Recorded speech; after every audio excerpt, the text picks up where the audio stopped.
रहीम। उसमें है ही MCQs past वाले। उस बुक का थोड़ा हमने नाम चेंज करके यूएचएस, आज का जो हमारा टॉपिक है वो है सब फर्टिलिटी। सब फर्टिलिटी को कहते हैं हम डिले इन कंसीविंग को।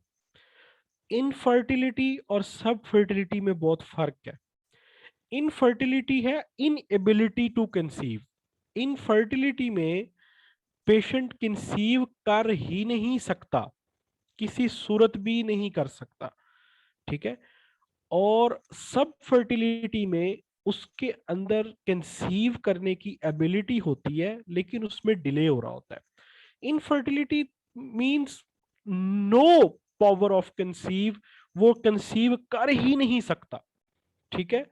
लेकिन subfertility is actually delay in conceiving, कि उसके अंदर कोई ना कोई ऐसा इशू चल रहा है जिसकी वजह से कंसीव नहीं कर पा रहा। बाकी स्पर्म्स भी हैं, ओवरी भी मौजूद है, और पूरा का पूरा जो पाथवे है वो भी बिल्कुल ठीक है, लेकिन कुछ इश्यूज चल रहे हैं। वो इश्यूज क्या हैं वो अब हम देखेंगे। सब फर्टिलिटी और इनफर्टिलिटी में ये फर्क है सबसे पहले तो, ठीक है। नम्स वाले भी वो बुक यूज कर सकते हैं, उनको भी फायदा होगा, ठीक है। तो सब फर्टिलिटी जो है वो डिले इन कंसीविंग, और इनफर्टिलिटी है इनएबिलिटी टू कंसीव। तो ये दोनों में फर्क है। ये देखें, सब फर्टिलिटी है कि कंसीव कर सकता है लेकिन बड़ा मुश्किल है। देखो ऐसे पूरा भूल भुलैया कर करा के, यानी कि भूल भुलैया यहाँ पर ये डायग्राम इसलिए दी हुई है कि रिड्यूस्ड फर्टिलिटी हुई है, chance of getting pregnancy reduced है, खत्म नहीं है बिल्कुल। ऐसा नहीं कि हो ही नहीं सकता, हो सकता है लेकिन चांसेस कम है, ठीक है। इनफर्टिलिटी में हो ही नहीं सकता, बच्चा प्रेगनेंसी हो ही नहीं सकती। तो हम अभी सब फर्टिलिटी पढ़े, क्या वजह हो सकती है सब फर्टिलिटी की। बहुत सारी वजूहत हैं, और ये आपके प्रॉफ का यूक्यू भी है।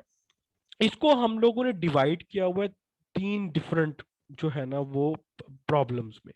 सबसे पहला जो प्रॉब्लम है वो है स्पर्म प्रोडक्शन के साथ, कि मे बी जो स्पर्म की प्रोडक्शन है वो कम हो गई है।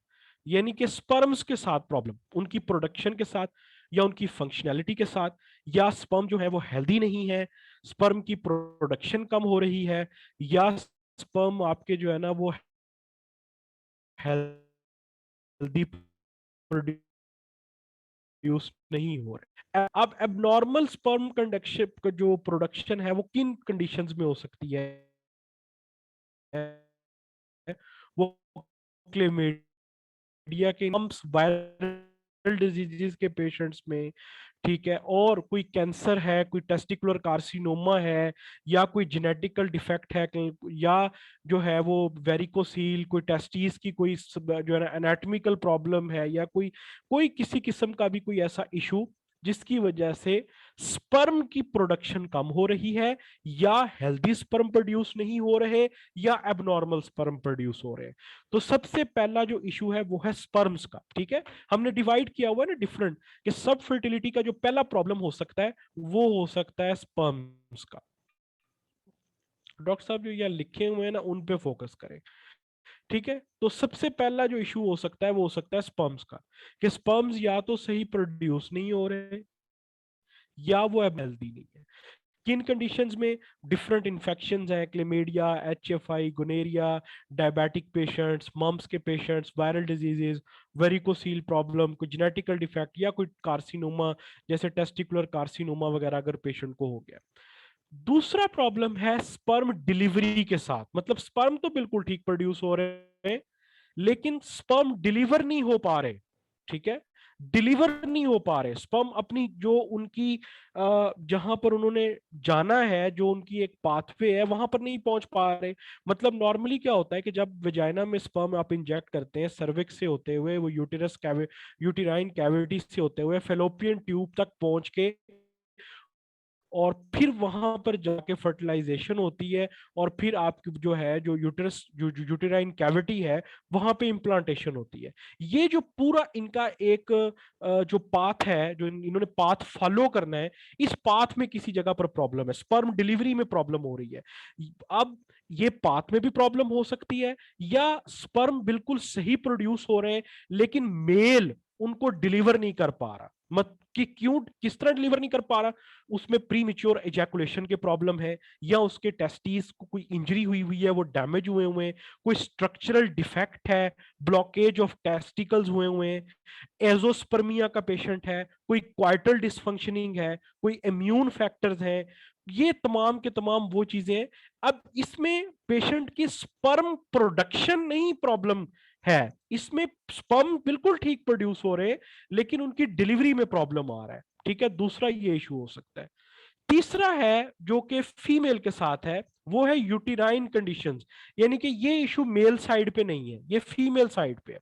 मेल साइड पे दो इश्यूज हैं, या तो मेल सही तरह से स्पर्म अपने डिलीवर नहीं कर पा रहा, या जो है स्पर्म की प्रोडक्शन नहीं हो रही, या स्पर्म एबनॉर्मल प्रोड्यूस हो रहे हैं, या स्पर्म जो है वो उसमें जो स्पर्म की जो हेल्दी स्पर्म्स है वो प्रोड्यूस नहीं हो पा रहे। अब यूटेराइन कंडीशंस जो कि फीमेल साइड है, फीमेल साइड में प्रोडक्शन भी बिल्कुल ठीक हो रही है, उस मेल साइड से कोई प्रॉब्लम नहीं है, प्रोडक्शन भी बिल्कुल ठीक हो रही है, एबनॉर्मल भी नहीं है, हेल्दी भी है, और उनकी डिलीवरी भी बिल्कुल ठीक हो रही है। ठीक है, लेकिन जो पाथ है, जो यूट्रस का पाथ है, उसमें कहीं पर प्रॉब्लम है। अब वो प्रॉब्लम क्या हो सकती है, वो डिफरेंट प्रॉब्लम्स है। सबसे पहले मे बी उस फीमेल की यूट्रस सेप्टेट हो। सेप्टेट यूट्रस कैसी होती है, ये वाली, ये देखो मैंने डायग्राम साथ साथ ऐड की हुई है, कि ये नॉर्मल यूट्रस है पेशेंट की, बिल्कुल आप देख रहे हो, और ये सेप्टेट यूट्रस है। सेप्टेट यूट्रस में ये देखें कि यहां पर एक सेप्टा डिवेल्प हुआ है, सेप्टा बना हुआ है इस जगह के ऊपर।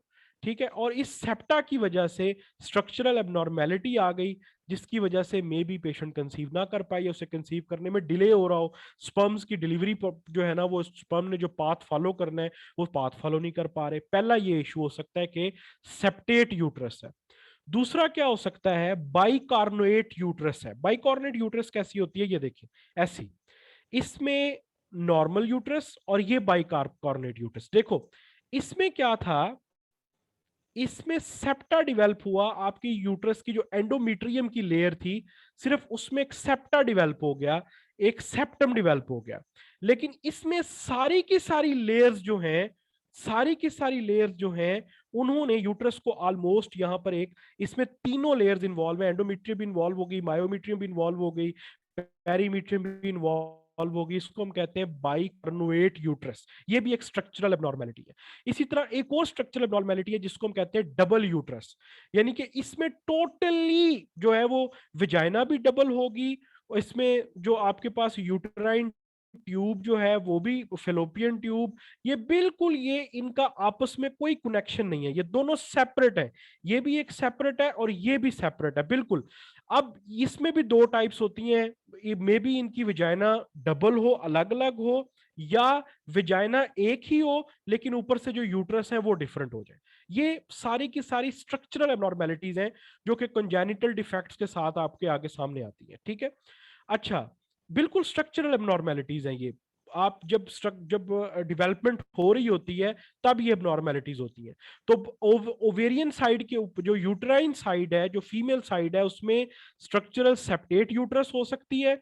उसमें और क्या प्रॉब्लम आपको देखने को मिल सकता है, बाइकार्नोएट यूट्रस, या जो है वो डबल यूट्रस। डबल यूट्रस के अंदर भी डबल विजाइना भी हो सकती है, और सिंगल यूनिकोलिस भी हो सकती है, और बाइकोलिस भी हो सकती है। डायग्राम से कॉन्सेप्ट क्लियर हुआ है, सेपरेट का, बाइकॉर्नुएट का और डबल यूट्रस का? क्लियर है, क्लियर है।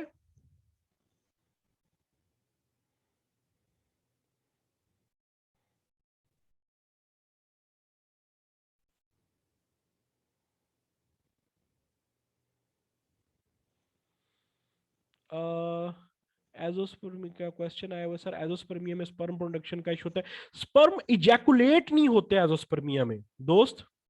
अब किसने पूछा है ये, अहमद ने। अहमद ये प्लीज काइंडली अपना कैमरा ऑफ कर दें। ठीक है, स्पर्म इजैकुलेट यानी कि इजैकुलेशन हो रही होती है लेकिन उसमें स्पर्म नहीं होते, मतलब जो सीमन आप इजैकुलेट कर रहे हैं वो स्पर्म लेस होता है, उसमें स्पर्म नहीं होते। स्पर्म प्रोडक्शन उसमें जरूर हो रही होती है। अब वो इजैकुलेट क्यों नहीं हो रहे, मे बी जो है वो किसी जगह पर ब्लॉकेज हो गई हो, ब्लॉकेज हो रही हो जिसकी वजह से वो स्पर्म जो है वो पहुंच ही नहीं पा रहे। ठीक है, तो ये आपके पास डिफरेंट, अब आपके पास सेप्टेट यूट्रस, बाइकार्नोएट यूट्रस और डबल यूट्रस। और क्या अब नॉर्मेलिटीज हो सकती हैं? मे बी उस पेशेंट्स को फाइब्रॉइड्स का इश्यू हो, एंडोमेट्रियोसिस का इश्यू हो, पेल्विक इन्फ्लेमेटोरी डिजीज उस पेशेंट को होगी, सारी हमने पढ़ी हुई है पहले, फाइब्रॉइड्स, एंडोमेट्रियोसिस, पेल्विक